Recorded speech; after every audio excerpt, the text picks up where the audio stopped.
আপনাদের সবাইকে ধন্যবাদ, আপনারা এসেছেন। আপনারা জানেন আমাদের রাজ্যের যে বিজেপি সরকার, এই বিজেপি সরকার 2018 সালে প্রতিষ্ঠা হবার আগে তাদের ভিশন ডকুমেন্টে প্রতিশ্রুতি ছিল, আমরা যদি সরকারে আসি আগরতলা শহরের পরিবহন ব্যবস্থাকে ঢেলে সাজাবো।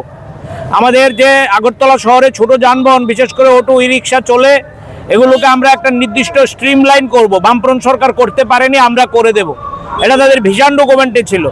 কিন্তু আমরা লক্ষ্য করলাম এই সরকার প্রতিষ্ঠিত হওয়ার পর আমাদের সমাজের বিভিন্ন অংশের মানুষের উপর যে আক্রমণ নামিয়ে আনা হয়েছে, তার মধ্যে সবার আগে আক্রমণ নামিয়ে আনা হয়েছে আমাদের এই গরিব যারা অটো রিক্সা চালায়, যারা ই অটো চালায়, যারা ই রিক্সা চালায়, তাদের উপর আক্রমণ নামিয়ে আনা হয়েছে।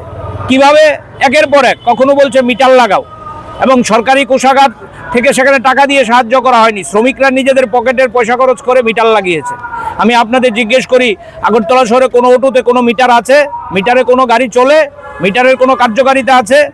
আমরা রাজ্যের মন্ত্রীর কাছে গেছিলাম, পরিবহন মন্ত্রীর কাছে, পরিবহন মন্ত্রী উত্তর দিচ্ছে আমার আমলে তো হয়নি, এটা তো অন্য মন্ত্রীর আমলে হয়েছে। সরকার তো একটা, হাজার হাজার টাকা বাইরের কোম্পানি এসে লুট করে নিয়ে গেল আমাদের এই অটো শ্রমিকদের থেকে। এই যে তারা দাঁড়িয়ে আছে আমার সঙ্গে, সব অটো চালায় তারা, তাদের গাড়ির মধ্যে সেখানে মিটার লাগাতে বাধ্য করা হয়েছে।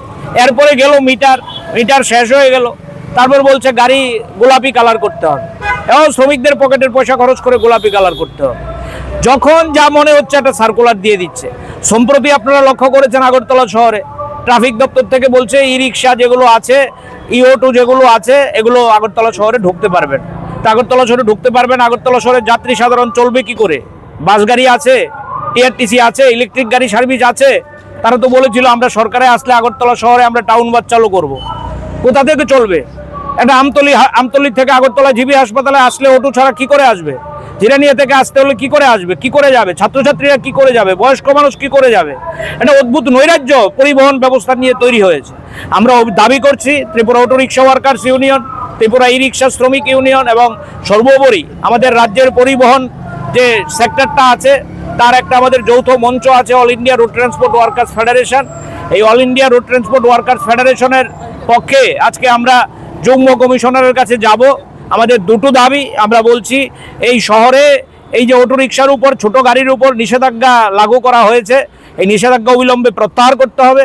আমাদের শ্রমিকরা ঋণ নিয়ে ব্যাংক থেকে গাড়ি কিনেছে, গাড়ির লোন দিতে পারছে না, তাদের রাজ্যের মধ্যে রুটি রুজির সংকট, মানে মানুষের কাজ নেই, এই অবস্থায় শ্রমিকরা না খেয়ে মরবে, এই অবস্থা তৈরি হয়েছে। সুতরাং এই শ্রমিকদের স্বার্থে আমরা বলছি নিষেধাজ্ঞা প্রত্যাহার করো।